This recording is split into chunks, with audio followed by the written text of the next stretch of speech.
ପିଲାମାନେ ତୁମ ସମସ୍ତଙ୍କୁ ଆମର ୟୁଟ୍ୟୁବ୍ ଚ୍ୟାନେଲକୁ ସ୍ୱାଗତ। ଆଶା କରେ ତୁମମାନଙ୍କର ପାଠପଢ଼ା ଖୁବ୍ ଭଲ ଭାବରେ ଚାଲିଥିବ। ଆଜି ଆମେ ତୁମର ମାନସାଙ୍କ ପ୍ରଶ୍ନ ବହିର ପ୍ରଥମ ଅଧ୍ୟାୟରେ ଥିବା ପ୍ରଶ୍ନ ଗୁଡ଼ିକର ଉତ୍ତର ଆଲୋଚନା କରିବା। ତୁମମାନଙ୍କର ଏହି ପ୍ରଥମ ଅଧ୍ୟାୟଟି ରହିଛି ସଂଖ୍ୟା ପରିଚୟ। ଏଥିରେ ଥିବା ପ୍ରଶ୍ନମାନଙ୍କର ଉତ୍ତର ଗୋଟିଏ ଗୋଟିଏ ଆମେ ଆଲୋଚନା କରିବା। ଯଦି ତୁମକୁ ଭିଡ଼ିଓଟି ଭଲ ଲାଗେ ତୁମେ ଏହାକୁ ଲାଇକ୍ କରିବା ସହିତ ତୁମର ସାଙ୍ଗମାନଙ୍କ ସହିତ ସେୟାର କରିବ। ପ୍ରଥମ ପ୍ରଶ୍ନ ଅଛି, 5 ଅଙ୍କ ବିଶିଷ୍ଟ କ୍ଷୁଦ୍ରତମ ସଂଖ୍ୟା 4 ଅଙ୍କ ବିଶିଷ୍ଟ ବୃହତ୍ତମ ସଂଖ୍ୟା ଠାରୁ କେତେ ଅଧିକ? ଉତ୍ତର ହେବ 5 ଅଙ୍କ ବିଶିଷ୍ଟ କ୍ଷୁଦ୍ରତମ ସଂଖ୍ୟା ହେଉଛି 1 ହେଉଥିବା 10,000। 4 ଅଙ୍କ ବିଶିଷ୍ଟ ବୃହତ୍ତମ ସଂଖ୍ୟା ହେଲା 9,999। ତାହେଲେ କେତେ ଅଧିକ ହେବ? 10,000ରୁ ଆମେ 9,999 ଫେଡ଼ିଦେଲେ ଉତ୍ତର ହେବ 1। 2 ନମ୍ବର, 3,000ର ପୂର୍ବବର୍ତ୍ତୀ ଓ ପରବର୍ତ୍ତୀ ସଂଖ୍ୟା ଦ୍ୱୟର ଯୋଗଫଳ କେତେ? 3,000ର ପୂର୍ବବର୍ତ୍ତୀ ସଂଖ୍ୟା ହେବ 2,999। 3,000ର ପରବର୍ତ୍ତୀ ସଂଖ୍ୟା ହେବ 3,001। 2,999 ଏବଂ 3,001ର ଯୋଗଫଳ ହୋଇଯିବ 6,000, କିମ୍ବା ଆମେ 3,000ରେ 2 ଗୁଣିଲେ ମଧ୍ୟ ତାର ଉତ୍ତର 6,000 ଆସିବ। ନମ୍ବର, 8,757। ଏହି ସଂଖ୍ୟାରେ 2 7 ମଧ୍ୟରେ ପ୍ରଭେଦ କେତେ? ଗୋଟେ 7 ଶତକ ସ୍ଥାନରେ ଅଛି, ଗୋଟେ 7 ଏକକ ସ୍ଥାନରେ ଅଛି। ତାହେଲେ ଲେଖିବା 8,757ରେ 2 7 ମଧ୍ୟରେ ପ୍ରଭେଦ। ଶତକ ସ୍ଥାନରେ ମୂଲ୍ୟ ହେବ 700, ଏକକ ସ୍ଥାନରେ ହେବ 7, ସମାନ 693।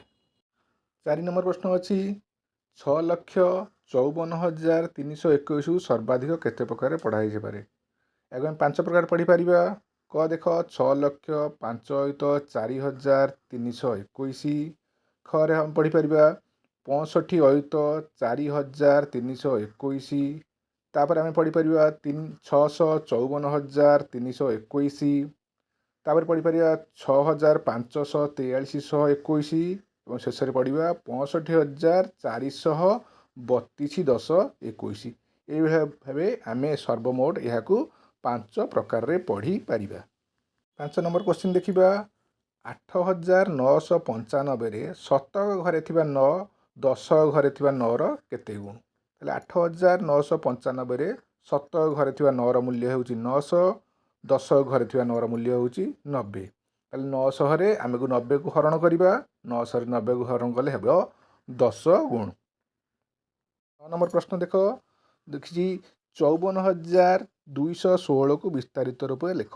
ଆମେ ଲେଖିବା 54,216। ପ୍ରଥମେ ଲେଖିବା 50,000 ଯୁକ୍ତ 4,000 ଯୁକ୍ତ 200 ଯୁକ୍ତ 10 ଯୁକ୍ତ 6।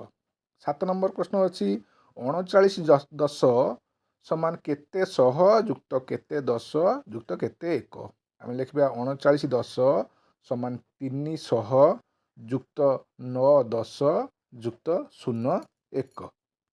8 ନମ୍ବର, ବିସ୍ତାରିତ ରୂପେ ସଂଖ୍ୟାଟି ଲେଖ। 5 ଗୁଣନ 1 ଲକ୍ଷ ଯୁକ୍ତ 2 ଗୁଣନ 10,000 ଯୁକ୍ତ 0 ଗୁଣନ 1,000 ଯୁକ୍ତ 4 ଗୁଣନ 100 ଯୁକ୍ତ 0 ଗୁଣନ 1 ଯୁକ୍ତ 7 ଗୁଣନ 1। କିନ୍ତୁ ପିଲାମାନେ ଦେଖ, ସେଠି 0 ଗୁଣନ 1 ଯେଉଁ ଜାଗାରେ ସେଠି 0 ଗୁଣନ 10 ଲେଖାଯିବା କଥା, ସେଠି 0 ଗୁଣନ 1 ଭୁଲ କରିଦେଲେ ପ୍ରଶ୍ନଟା ଅଛି।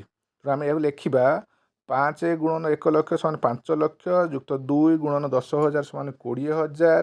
0ରେ 1,000 ଗୁଣିଲେ 0 ହେବ, 4ରେ 100 ଗୁଣିଲେ 400 ଯୁକ୍ତ 0ରେ ଆମେ 10 ଗୁଣିଆ ହେଇ 0 ହେବ ଏବଂ 7ରେ 1 ଗୁଣିଲେ ହେବ 7।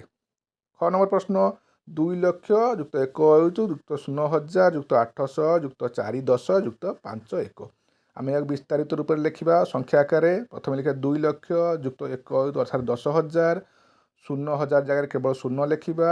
ତାପରେ ଲେଖିବା 800 ଯୁକ୍ତ 4 10 ମାନେ 40, ତାପରେ ଲେଖିବା 5। 9 ନମ୍ବର ପ୍ରଶ୍ନ ଦେଖିବା। 50,240ରୁ ଅବରୋହ କ୍ରମରେ 100 ବ୍ୟବଧାନରେ ପରବର୍ତ୍ତୀ 5ଟି ସଂଖ୍ୟା ଲେଖ। ଅର୍ଥାତ୍ 100 ଲେଖା କମ୍ କରି କରି ଆମେ 50,240 ଠାରୁ ପରବର୍ତ୍ତୀ 5ଟି ସଂଖ୍ୟା ଲେଖିବା। ତାହେଲେ ଆମେ ଲେଖିବା, ପ୍ରଥମେ ଲେଖିବା 50,240, ସେଥିରୁ ଆମେ 100 କମ୍ କଲେ ହେବ 50,140, ପୁଣି 100 କମ୍ ହେଲେ ହେଇଯିବ 50,040, ପୁଣି ଆମେ 100 କମ୍ କଲେ ହେଇଯିବ 49,940। ତାର ପରବର୍ତ୍ତୀ ସଂଖ୍ୟା ହେବ 49,840 ଏବଂ ଶେଷ ସଂଖ୍ୟାଟି ହେଇଯିବ 49,740। 10 ନମ୍ବର ଅଛି, 3,420ରୁ ଆରୋହ କ୍ରମରେ हजारे व्यवधान परवर्ती 3टी संख्या लेख अर्थात आम हजार हजार मिसई मिसई परवर्ती 3टी संख्या लिखा 3420 परर। प्रथम लिखिए 3420 से आम हजार मिसेबा हो 4420 पुणी हजार मिसेले हम 5420 एवं शेष हो 6420 पिलामाने यह तुमर यही विषय 1 नंबर 10 नंबर पर्यंत प्रश्न गुड़िक उत्तर थिला। जदि तुमको ये भिडियोटी भल लगे तेबे तुम या लाइक करने सहित तुम सांग सहित शेयर कर। धन्यवाद।